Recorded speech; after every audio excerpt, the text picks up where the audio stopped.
Hello and welcome to the Rhythm Changes podcast. It is July 2022. I'm your host, Will Chernoff. The 2022 Vancouver Jazz Festival has just ended, but it's still an exciting day, and this episode is sponsored by 12th Street Sound.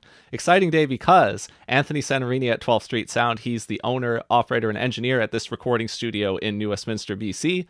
We've teamed up to create a special offer for listeners of the Rhythm Changes podcast where you can get up to 20% off your next recording project. We're in the second half of the year, so it's time to think about what you're cooking up, when you're going to release it, and what kind of help you need on the production, recording, and mixing side. You can learn more about what Anthony's offering at 12thstreet.ca/RCP. That's right, he's the longest tenured sponsor of this show, and he's taken his sponsorship to the next level. Very excited to have this commitment from Anthony to create a special offer just for you. So get going on your music this year. Go to 12thstreet.ca/RCP and learn how you can get up to 20% off your next recording project. That's 12thst.ca/RCP.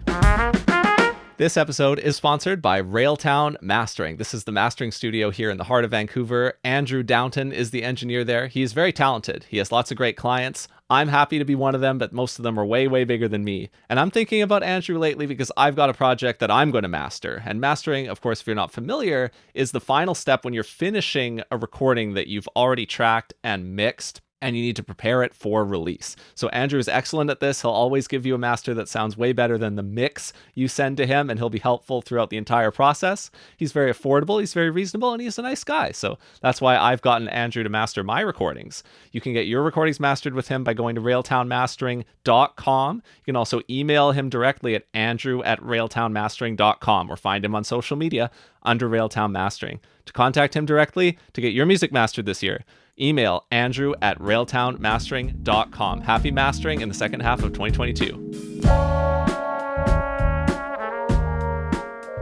I really consider myself, as I was growing through all this, as a big jazz snob. A lot of the friends that I had going through all those changes with me, a few of them actually mentioned just how surprised they were to see where my journey ended up now and how different it is. Happy Wednesday, and coming at you from New Westminster, BC, this is the Rhythm Changes podcast, the only weekly interview podcast about jazz and creative music in Canada. The 2022 Vancouver Jazz Festival has come and gone, but this show is still your guide to the people, personalities, and projects in the Vancouver jazz scene and beyond, with over 50 conversations to date. Today, I have a conversation about a friend who performed at the festival, launched a new band there, and has a lot of exciting stuff coming up. That's up next.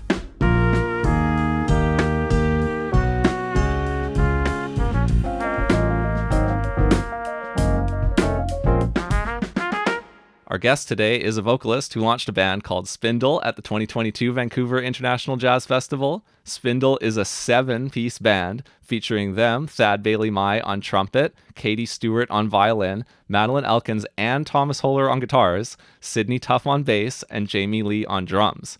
Spindle has been in development for a few years now, and we're going to hear about that.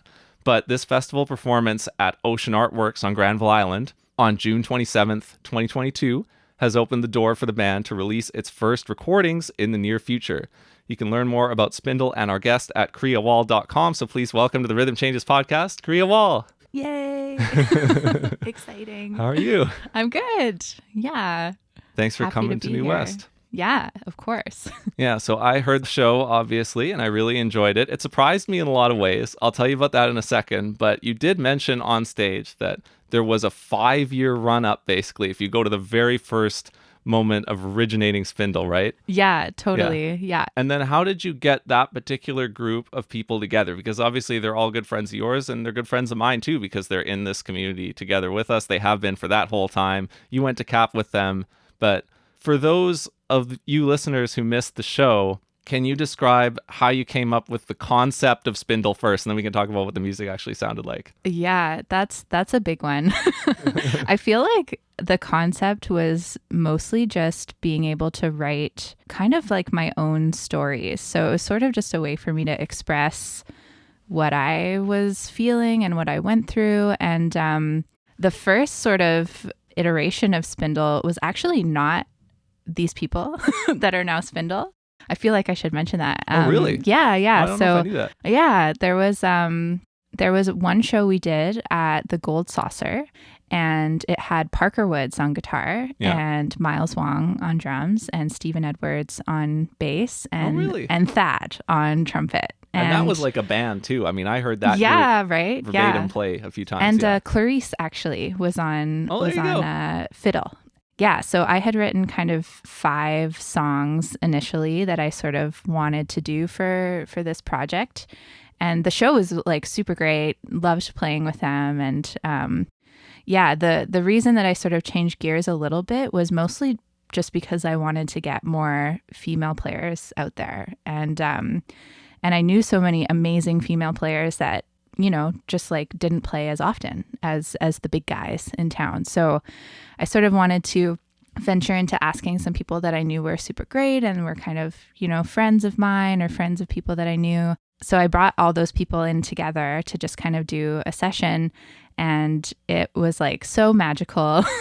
Just like it just sort of answered all my questions of what I had about how this music would work together. Yeah. So since then, it's always been this group of people being Spindle. Wow. So you're almost on like the second lineup of Spindle. I know, right?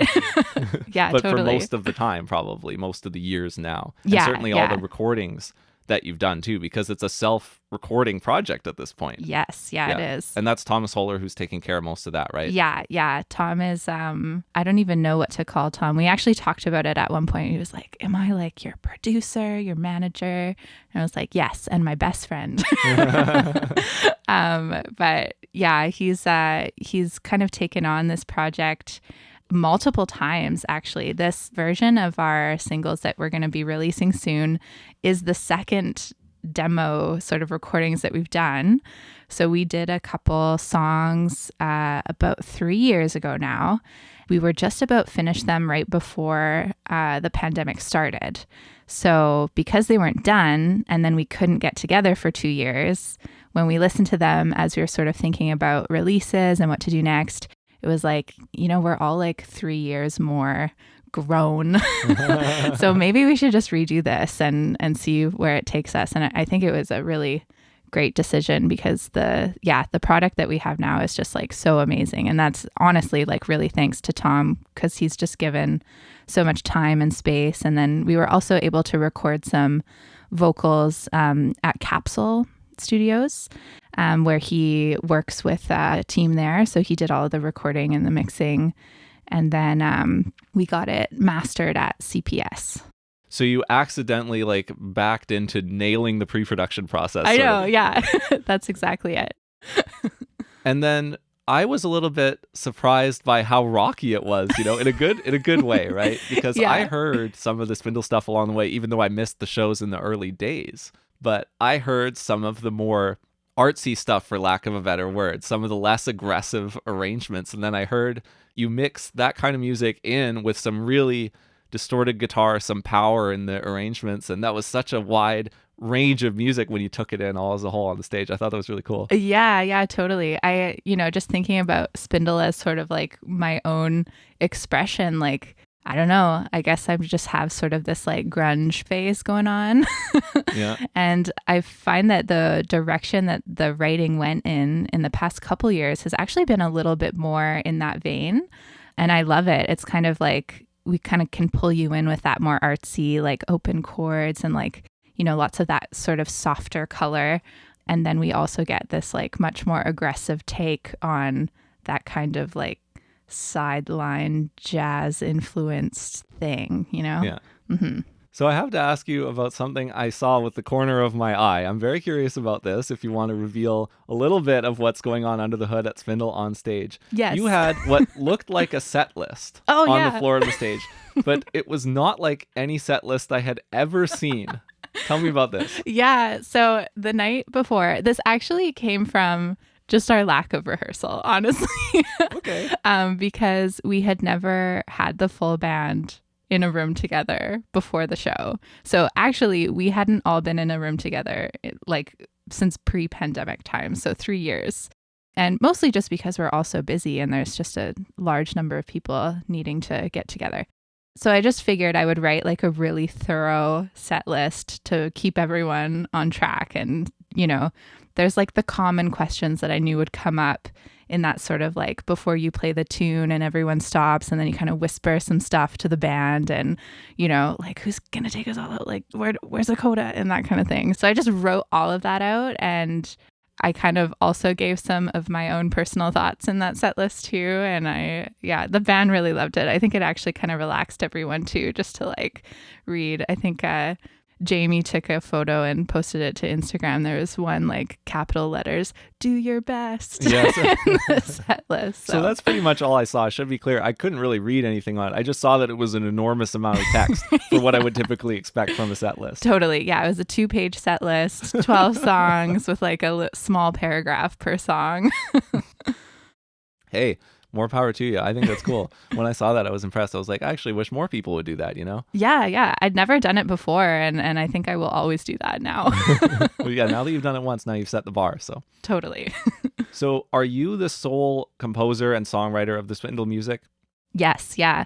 All of the songs are mine. And I do all of the written arrangements with kind of some exceptions, you know, if we're improvising some stuff or just like thinking about arranging, especially for the guitars. I would say like both Tom and Maddie give a lot to guitar arrangement ideas just because they know the instruments and how the arranging will work together. So in that case, like that's a bit more of a collaboration. But in terms of just the compositions and the lyrics and you know, form, arranging, that kind of side of things, those are all my ideas.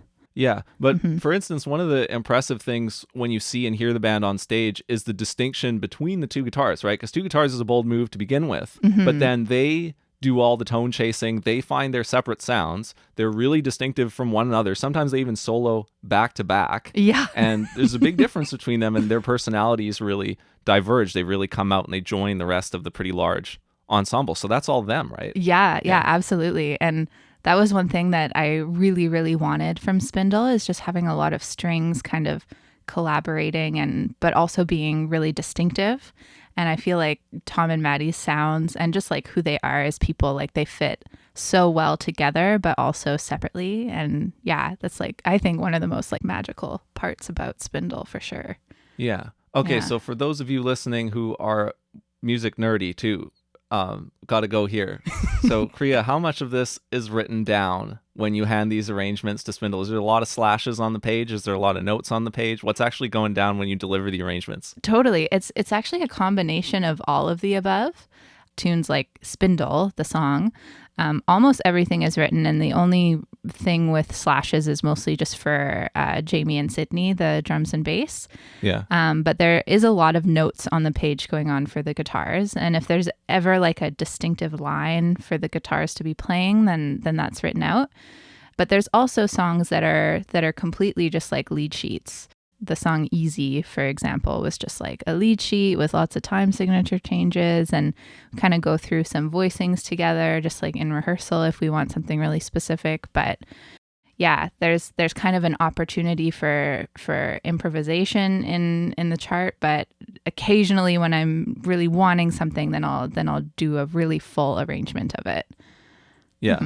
And then when you decide, okay, what's the shape of the arrangement then? For like one that's more of a lead sheet, like it's really just like whoever's soloing and then it's just an order and then you come back to the head, because it doesn't sound like that. It sounds a lot more involved and stuff, but you're telling me some of these arrangements really are that simple? Yeah. And sometimes I even write something for like Thad and Katie, and then we just ditch it. I'm just like, just improvise. I see. Something to get started. Yeah. And sometimes those moments are really nice too. I find that's another sort of duo behind the scenes, is Thad and Katie kind of coming up with some harmonies kind of just on the spot, or you know, that sort of add to what I'm doing or whatever. And sometimes they make stuff that totally, like, you're right, it sounds like it's not that, just a lead sheet. Yeah. So when you stepped off the stage, other than just talking to us and everybody who was there to cheer you on, like, what was your initial reaction after that debut concert? Yeah, I was just so excited and happy, honestly. You know, you never really know how those things are going to go, no matter how much rehearsal you do. Like, there's so many other factors that go into just being on stage and playing for people. But I really did feel like it was maybe like the best case scenario for our show. It just felt really good, and just hearing everyone's feedback, like not only friends and longtime supporters, but it always like feels really special when a complete stranger will come up to you and say what they think and be so excited about the thing that they just saw when they've never heard it before. Yeah. I had quite a few people actually. And another cool thing about it is that like people of all ages kind of came up. So I had some like, that's true. Yeah, like some kind of younger people than me be really excited about it. And then also some, older jazz fans in their like 50s and 60s just like be really into it, which was super cool. Yeah. And when you got such a broad range of music in your arrangements that you're deploying, there's something for everybody too. Yeah. Even though it's like a pretty ambitious project, it can still have something for everybody, which is cool. Yeah. Totally. And that's a very self-selecting audience too. Like the people who are going out on that afternoon in the Jazz Fest, like they're down for anything, right? Yeah, so totally. It's a great place for Spindle.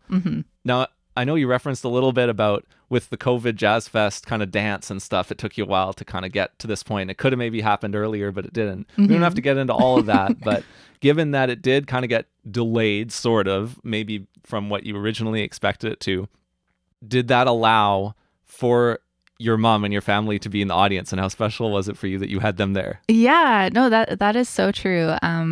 In the past 3 years, my parents moved back to the island, and they were previously in Alberta. My brother graduated from high school and moved out, and he lives downtown now. So they were all just around and able to come and hear it. And it was actually the first time that both of them had heard Spindle, really. Okay. Yeah, my brother heard it in like the earlier stages and said that it wasn't even like what do I make of this? Yeah, totally. But yeah, that was the first time my mom actually got to hear the band, and she was like completely in shock about what it was, because probably the last stuff she heard of mine was like, my grad recital from CAP, which is very just like jazz. I had a couple of original songs, but they were nothing to do with like the stuff I'm doing now. Yeah.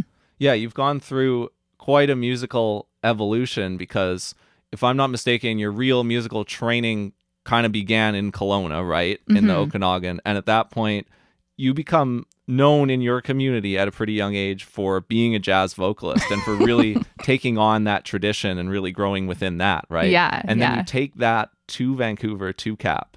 And you continue developing it there. And then I guess as you meet the people and as you listen to more things and you just get more life exposure, then you branch out, right? Yeah, totally. Yeah, no, I really consider myself, as I was growing through all this, as a big jazz snob. And it's really funny how a lot of the friends that I had just even in early CAP and going through all those changes with me, a few of them actually mentioned just how surprised they were to see, where my journey ended up now, and how different it is. Like the writing that I'm doing is really not anything to do with, I would say, traditional jazz, other than the harmony, really. Yeah, it's pretty fun. Yeah. So that move to Vancouver, that was in 2013. So you've been in Vancouver for 9 years now. You were born on the Sunshine Coast. You went to high school in Kelowna. Do you consider Vancouver to be home? Yeah, I definitely do. I don't think I've had this feeling in a city where I can really sort of feel my place in it now. And I've always sort of considered the West Coast to be home in terms of just the land and the ocean and the mountains and the forests. Like, as you can probably remember, all of the songs have something to do with that, really. And it's pretty integral to who I am. And I feel all those things in the city. And I actually did live here once before. Okay. Yeah, I lived here when I was in kindergarten. Oh. So I had a Burnaby kindergarten experience in the Lower Mainland briefly. And I've moved around a lot growing up. I also lived on the island a little bit, and I lived in Nelson. Yeah, so after moving around a lot and experiencing a lot of different places in BC, this is definitely the place for me here. And of course that may change down the line, but yeah. And it is the longest that you've been in one place. Yes. Yeah. 9 years is the longest I've ever lived in a place. Yeah. Yeah. That was what you opened with in terms of talking on stage between songs about what the journey of making Spindle has unlocked for yourself or taught you about your own identity or anything like that. And you did take that some other places. So if you'd like, is there anything else you want to relate based on what you said on stage for the listeners here about what else you learned about yourself, like on the personal development side and on the identity side from doing Spindle and as the time went on? Yeah. It was funny. The first show I ever did with Spindle, I came out to my dad with a song called Closet Woman. Which you performed. Yeah. That song was just about being gay. Yeah. I do identify as being pansexual. And then this thing happened kind of over the pandemic where I was really sort of, as everyone was, a bit more in isolation and a bit more with my own thoughts. And something that I had always known sort of like came up in my brain that I finally sort of felt okay addressing, which was about gender. Yeah, so it was kind of funny. I didn't realize that I came out again as being non-binary on stage at the show until we were all, eating and chatting after the show together, the band. And Maddie was actually like, "You came out." And I was like, "Oh, I did, I guess." But yeah, as a lot of people know, like coming out isn't really a one-time thing, right? It's a process over years and maybe a lifetime of just figuring out what you want to call yourself, even if you know what your inside is, so that was kind of it for me. And I had already came out to myself about 3 years ago, and I was sort of still in the process of figuring out what that meant for me, whether or not that be like pronouns or all of that kind of stuff, what I wanted to identify as. And now I've kind of come to a place where I think that word for me is non-binary. And I'm actually okay with all pronouns, he, she, or they. And I do have a preference when it comes to people that don't know me. Like I do prefer to be a they, them in general. And the reason that I'm okay with gendered language is actually a bit more like from a playful place. Because I noticed that I had a lot of gender affirmation and kind of joy from hearing certain things that you wouldn't expect. So like, one time when I was teaching a student, he accidentally called me dad. He was a 7-year-old, and like young kids like sometimes mess up and call their teachers mom or dad, right? Okay. But he called me dad, and it was like the best day ever. I was like, oh my God. I had to tell all of my friends. And that was actually one of the moments where I was like, why do I feel so happy about this? Yeah, just going on like my brother calls me bro and things like that. And Thad will often call me certain things that are more on the female side of, gender. And I'm totally okay with those. So that's that. That's my I guess gender and sexuality journey in Spindle. It's definitely been in there the whole way, which is pretty cool. Wow. Yeah. Thanks for sharing that. Yeah, it's really, Yeah, it's really for sure. fascinating to get kind of down a level here from just the kind of new album out and the show thing. So really appreciate that. Yeah, for totally. Sure.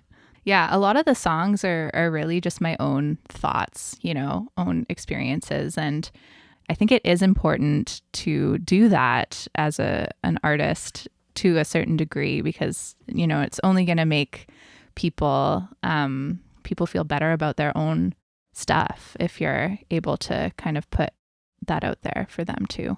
Yeah. All right. Painting. That's the last thing I want to hit for sure, Yeah. because I've been a fan of your painting for quite a while, because you painted the cover art for, it was actually the first single I ever released, Lutan by William Chernoff. And that track ended up becoming the music that I use on every episode of this show. Yeah. So I still have the original painting of the Lutan cover art right behind me in the home office studio. So I think about it often. And I like this particular style for the kind of music that I made at the time. So that's why I was drawn to it when I saw you were doing this kind of poured painting style. I was like, yeah, give me some of that for sure. And you've taken that several levels down the road, and your paintings have been shown in this province, and you're developing that quite a bit. You've done a lot of workshops too. So talk about your painting journey, just wherever you want to begin, go for it. Yeah. So I've always I've always painted stuff. Growing up, I did more kind of watercolors and oils, just kind of for fun and to, do something different, because even at a young age, I was sort of absorbed with music life. So it was nice to have something creative that wasn't music to be able to put some energy into. And then it was a bit of a pandemic project to get into pouring, because I just saw some videos and I knew about it. And I was always sort of searching for something that kind of fit with that fluid, abstract colorscape thing than what I was doing before, which was a bit more like landscapey stuff. So I just kind of got obsessed with it, spent a ton of money on getting all of the like initial supplies for everything. The kind of beginning era of the paintings I mostly just gave away to family and friends, and they were still really nice. But over the next couple of years, I found that I got really, really good at just figuring out how to get a certain result, which is really hard to do with pouring because it's very spontaneous, and you just have to kind of go with what you pour, which is actually like super therapeutic as well. Oh yeah. It's kind of like you have to learn to just like give into it a little bit, Yeah.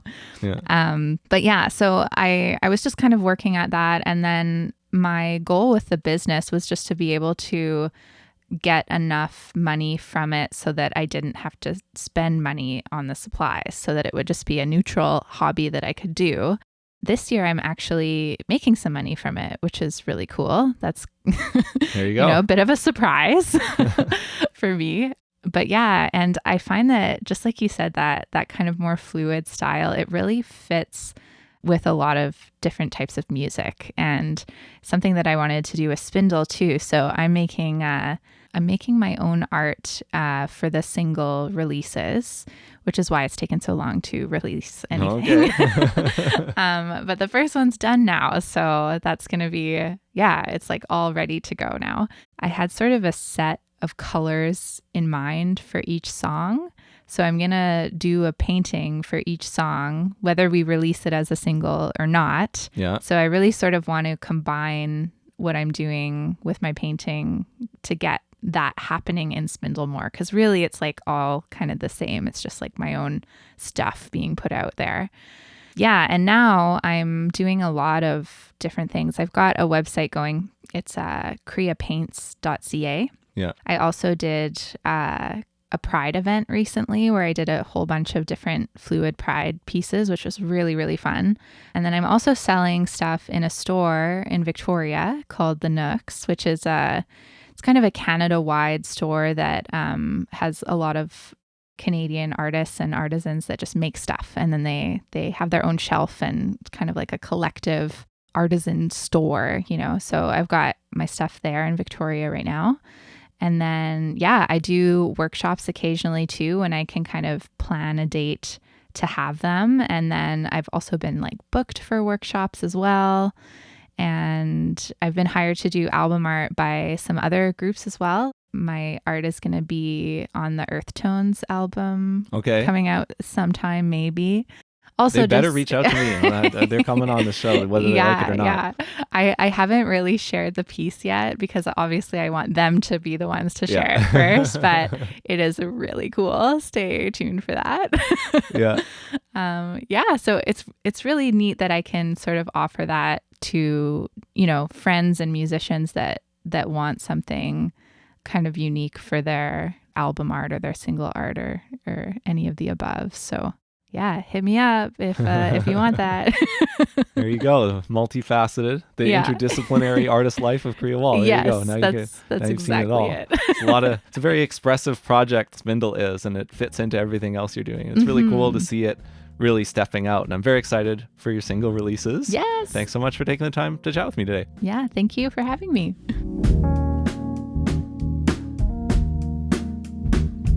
Thank you for listening to this week's episode of the Rhythm Changes podcast. If you like what you hear, I invite you to sign up to the free weekly article that I write by email. This week's article, available now on the web, is a review of a new album by Jacob Chung, a young saxophonist from Toronto that is making waves across the Canadian hard bop scene for its young enthusiasm. You can check that out, and if you like what you hear, sign up for future editions of the free weekly article at rhythmchanges.ca.